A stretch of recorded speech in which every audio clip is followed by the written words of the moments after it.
if you travel together as a band, 90% of your time, maybe 95% of your time is spent not playing music and being together. So you guys kind of get that built-in community because you're together all the time.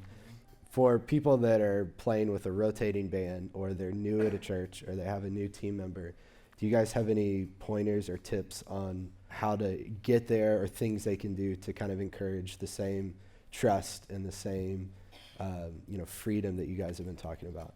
Yeah. Speaking from a musician standpoint, and I'll let Chris answer, but the first thing is, as a supporter of the worship leader, just to let them know that I have their back. I trust their leadership, and I will go wherever they go.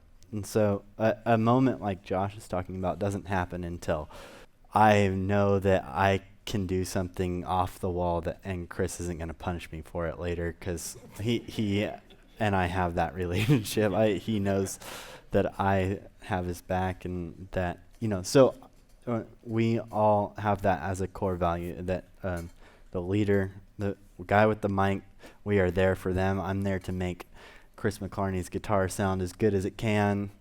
And which Josh, is a good sounding guitar. Josh is there. Yeah. We're here to make Chris McClarney look amazing, is what I'm saying. So go ahead. No, I was going to say, those things that you're talking about, I think you have to orchestrate. You have to go out together and, hang out and do stuff not on the stage. And because you can't fake that. That's the thing you can't fake. It's not how it works. You actually have to put the time and effort in. And the good thing about this, you needing to put in the time and effort, is that's all fun stuff. We're talking about, hanging out. That's not hard work, unless you're an introvert, and then I'm sorry. Yeah. Yeah, totally. The practical stuff is, barbecues and right. And hangouts and going to coffee with people and getting to know people, one-on-one, like for real, like actually knowing about people and knowing people's wives' names, which is I'm a horrible name guy. I forget someone's name 5 seconds after I meet him because it's terrible. But and being able to build kind of a rapport where it's not just that and you can see it here, like it's not just that I know Brandon really well from rooming with him. I actually kind of have a grid for what's going on in his wife's world and in his family's world, and because we have real talks and we have real hangout sessions. And we talked with Autumn Harding from Hillsong recently, and their setup is crazy. It's like they do a weekly. It's not crazy, but they do a weekly, gathering, and there's devotions, and then they hang out for a while and they eat something, and then they go do like group trainings, and and that's every week. Like the amount of time and energy poured in, and you can see it in what they're doing, and we're still learning all that. We're still taking notes and kind of gathering and figuring out what we want to do at our church and all that. That's great. On the real note, kind of what we do on the road is like a mission trip. Kind of. You're serving together, you're working together, you're plugging in stuff and tearing stuff down.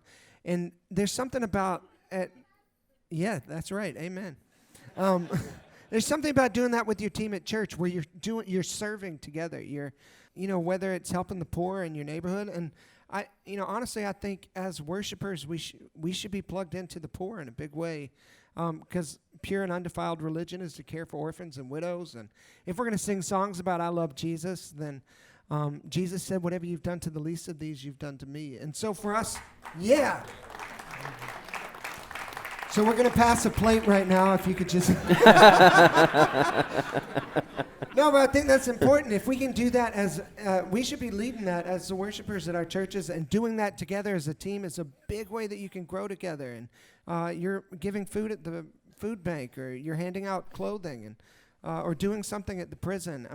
It doesn't sound glamorous, but it's practical, and it's real kingdom stuff.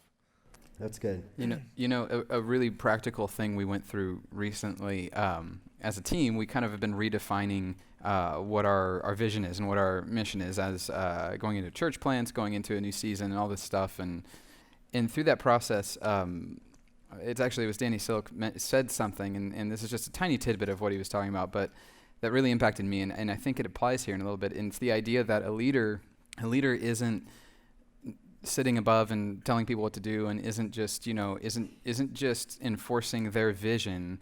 There's a team thing that's happening. That might be with a pastor and with a whatever, but there's a team vision that's happening, and the leader's role, our role, is to go and help the team figure out how to get there. The leadership's there to help people see their role in the team flourish.